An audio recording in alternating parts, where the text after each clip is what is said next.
To make great quality videos on your cell phone, all you need to do is make sure you have the proper settings, great audio quality, and some good lighting, which is exactly what we're gonna be going over today. And make sure you stay to the very end while I talk about some really useful apps you're gonna need when it comes to starting your YouTube channel with just your cell phone. What's up, navigators? Welcome or welcome back to the channel. If you're new here, my name is Tiffany Day, and this is Navigating YouTube, where I help content creators like you grow on YouTube with simple strategies that work. And in today's video, we're gonna be talking about how to start your YouTube channel with just a cell phone. Side note, I am an Android user, sorry iOS fan, so this video is gonna be going over specific settings for a Samsung Galaxy phone, but the tips can be used if you are any type of phone user. So the first thing you wanna do is make sure your video record settings are set to the highest possible settings possible. That was a lot. Basically, what you wanna do is open up your phone app. Okay, so from there in the upper left-hand corner, you're gonna select that little gear, and then it's gonna bring you to your camera setting. You're gonna go ahead and scroll down until it says videos, and then I like to shoot with my rear-facing camera, so I'm gonna select rear video size. Make sure that is set at a 16:9 ratio.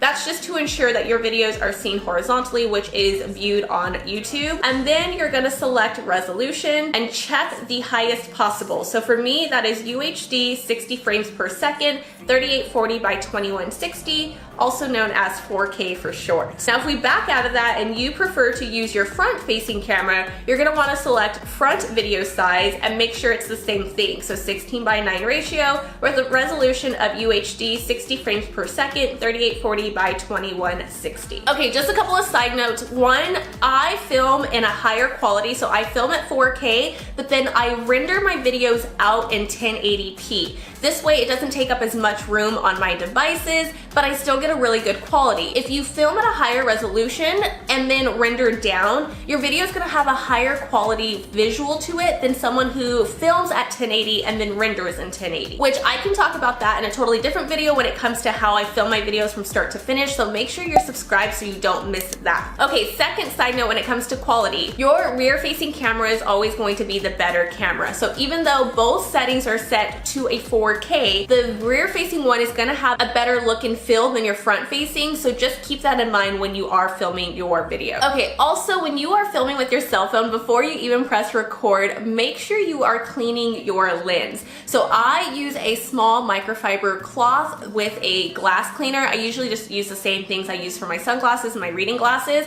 I will spray the cleaner onto the cloth itself, and then I wipe the lens to ensure that no water damage happens. You don't want to just use your finger or just your shirt, because usually that just smears around the dirt and smudges, and it can also scratch your lens, which just makes for a horrible quality video. So make sure you're cleaning your lens first before filming. Okay, another thing you want to do to increase your video quality production is make sure you are talking into the camera lens. There is a huge difference if you talk into the lens versus looking at yourself on the screen. This is another reason why I make sure I use my rear-facing camera, because I avoid talking to myself through the screen and I can keep my eyes on the lens and talk to my audience. It makes a huge difference when it comes to your production of connecting with your audience, and people are gonna be more likely to subscribe to you. Okay, now that we have our settings checked out and our visual quality is good, let's move on to our audio quality. Okay, so something to keep in mind is these cell phones are still just cell phones, and no matter how well you have your settings set, they are made for close-up conversations, not really for video production or for vlogging. So what I like to do is I use my Serisonic mic that I can stick into my phone jack, and it gives me a nice, crisp, clear quality sound, especially when I'm vlogging outside. Okay guys, I thought I would test the audio of the Serisonic mic. We are in my backyard. My neighbor's dog is barking, so hopefully you can hear me over all of that. This is the sound of the audio quality without the Serisonic mic in it, so hopefully you guys can hear the difference. It's a little bit different because the dog is not barking now,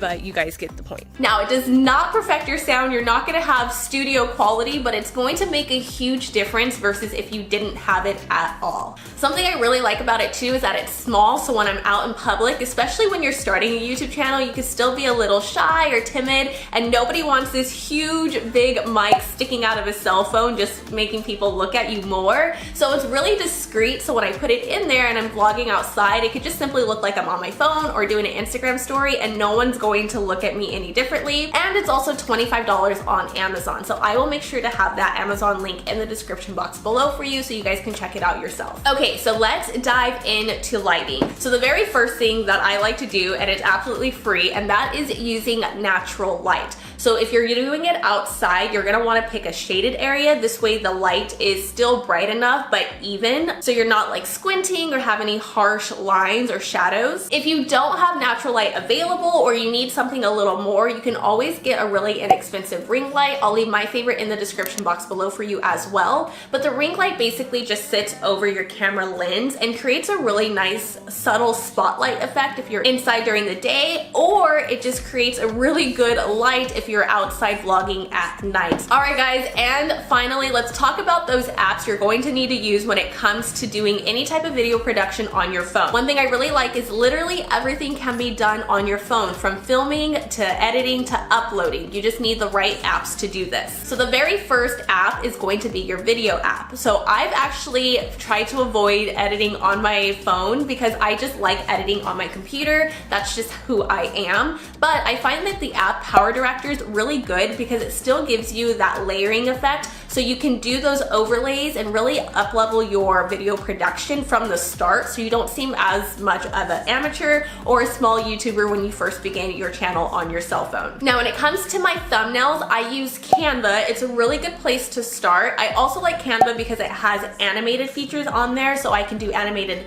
overlays or anything animated to kind of break up my video editing, so I can put that into Power Director as well. And you can do animated social media posts too to kind of make that connection with your audience a lot more fun, but it's really great for their templates for your thumbnails to get you started. If you're looking for something a little bit more than Canva, but a little bit less than Photoshop, because to me, Photoshop is still really intimidating, I like using PicMonkey. Now, the computer version of PicMonkey does give you more in-depth details on what you can actually do, but I find the app to be just as useful. They have really good shadowing backgrounds, and it does a lot for just being a cell phone app. Now, I also do voiceovers on my main mommy channel, so I use a Samsung voice recorder, so you'll have to look in your app store if you don't have a Samsung and see what's the best voiceover recorder app. This is also really good if you want to get into podcasting. A lot of people just use voice recorder apps from their cell phone, hook up your Serisonic mic, and you can easily do your voiceovers. And then I also have a screen record app as well. Now, the one I have, I find does not record audio, and I actually haven't found one that I absolutely love that does record audio. So if you do have one, let us know in the comments below so we can all download that app, because I'm still looking for one. But I find a lot of times, like for this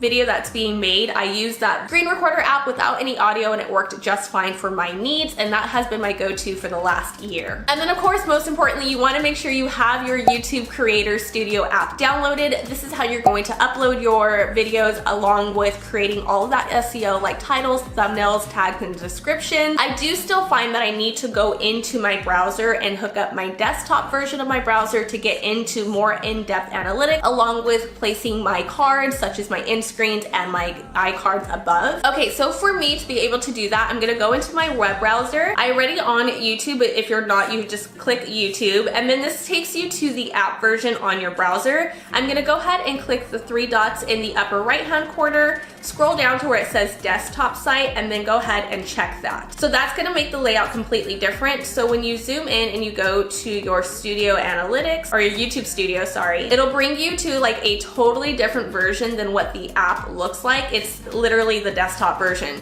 So I can go into my video analytics, I can see a little bit more of how my videos are doing, and then I have better access to my editor to place ads if I needed to, along with doing any type of card. So I highly recommend doing that once you upload your videos, because you always wanna link cards at the end as well. All right, but there you go. You have all of the basics you need to start a YouTube channel with just your cell phone. Let me know in the comments below what apps you absolutely love when it comes to leveling up your YouTube video production. And for more simple strategies to grow on YouTube, make sure to watch this video here on how to gain your first 100 YouTube subscribers. Give this video a thumbs up and make sure to subscribe with those bell notifications turned on so you don't miss any upcoming videos. Now get out there, make some content, and let's grow together.